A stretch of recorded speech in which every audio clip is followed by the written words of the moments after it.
सत, चित, आनंद, तीनों स्वरूप भगवान के। अब हम सत्य किसे कहते हैं आज के समाज में? आज बोला कल वो जीवित नहीं रहता। क्यों? टेलीफोन का जमाना है, सामने वाले को पता थोड़ी चल रहा है हम हैं कहाँ। बोल दीजिए भैया अभी तो हम बिजी हैं, अरे अभी तो हम यहाँ हैं, लेकिन हम होते वहां नहीं हैं। तो ये हमारा आज का सत्य है, वास्तविकता है। लेकिन जो परम सत्य है वो क्या है? जो कल भी था, आज भी है और आगे भी रहेगा, और वो सिर्फ और सिर्फ शिवा के बिहारी हमारे श्री नारायण हैं। क्यों? क्योंकि उनका जो रूप है वो सत्य स्वरूप है। क्योंकि भगवान, उनकी कथाएं पहले भी थी, आज कलयुग में भी है, आगे हमारा सतयुग आएगा उसमें भी होगी। सत्य, त्रेता, द्वापर, कलयुग, हर युग में प्रभु की लीला वर्णन होती है। उनकी लीलाओं को श्रवण किया जाता है, देखा जाता है, और इस कलयुग में हम सभी उनकी लीलाओं को श्रवण करते हैं, उनके नाम से अपना तरन तारण करते हैं। तो वे कल भी थे, आज भी हैं और आगे भी रहेंगे। क्यों? क्योंकि इस कलयुग में भी प्रभु कल की अवतार लेंगे। तो एक वो ही है जो परम सत्य है, जो कल भी थे, आज भी है और नित्य रहने वाले हैं। क्योंकि हम कल नहीं थे, आज हैं आपके सम्मुख, लेकिन अगले क्षण रहेंगे नहीं रहेंगे इसकी कोई गारंटी लेकर आया है? नहीं आया। कोई भी निर्धारित, किसी की भी निर्धारित नहीं है कि वो कब इस भूधरा से प्रभु के चरणों में जाएगा। तो इसलिए हम जो है वो असत्य है, लेकिन प्रभु जो है वो सत्य है। तो ऐसे सत्य स्वरूप परमात्मा, उनका पहला रूप कौन सा है? सत्य रूप। तत्पश्चात चित, चैतन्य स्वरूप भगवान का। चैतन्य स्वरूप कौन सा होता है भगवान का? जब हम निद्रा अवस्था में होते हैं और जब हम स्वप्न देखते हैं और जब जगते हैं तो किसी को स्वप्न बताते हैं तो हमें पूरा स्मरण नहीं रहता, लेकिन थोड़ा थोड़ा स्मरण रहता है। क्यों? हम तो सो रहे थे, तो हमें वो स्वप्न स्मरण कैसे? यदि हम निद्रा में हैं तो वो स्वप्न हमें याद दिलाने वाला है कौन?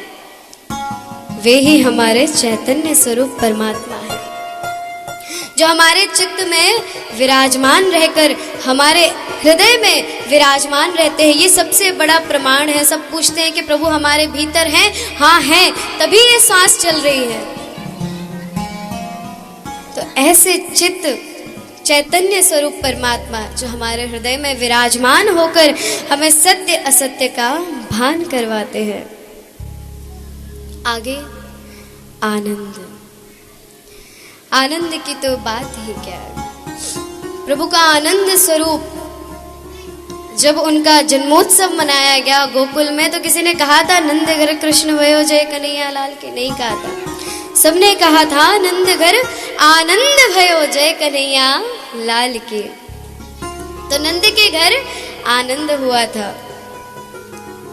अब प्रभु के पास तो आनंद का सागर है, क्योंकि जब हम संसार की कोई भी वस्तु का भोग करते हैं, ध्यान से सुनिएगा, जब हम किसी संसार की वस्तु का भोग करते हैं, हमने रसगुल्ला खाया, तो जब तक वो जीभ पर है, जिह्वा पर है, तभी तक उसका स्वाद है, उसके बाद नहीं होता। लेकिन जब हम हरि का नाम अपनी जिह्वा से लेते हैं, वो हृदय में जाता है, हृदय में जो आनंद उठता है, जो हिलोर उठती है प्रभु के नाम की, उसे आनंद कहते हैं। संसार में आनंद नहीं है, आनंद केवल हरि के नाम में है। आनंद कोई वस्तु नहीं है, आनंद अनुभूति है, जो प्रभु की कथा, प्रभु के सत्संग, प्रभु के भजन में हमें प्राप्त होती है। तो ऐसे परमानंद प्रभु हैं, उनका नाम ही है जो आनंद सिंधु सुख राशि, सी करते त्रैलोक सुपासे। एक सीख ली प्रभु ने, जिससे अपना कान खुजा रहे थे, उसी सीख को लिया और उसी से उन्होंने सबको आनंद बांट दिया। कैसे भैया? जब उनके पास आनंद का अथाह समुद्र है, सिंधु सुख राशि जब उनका नाम ही है, तो उनके पास आनंद का समुद्र होगा। सभी लोग कहते हैं प्रभु आनंद दीजिए, आनंद का दान दीजिए।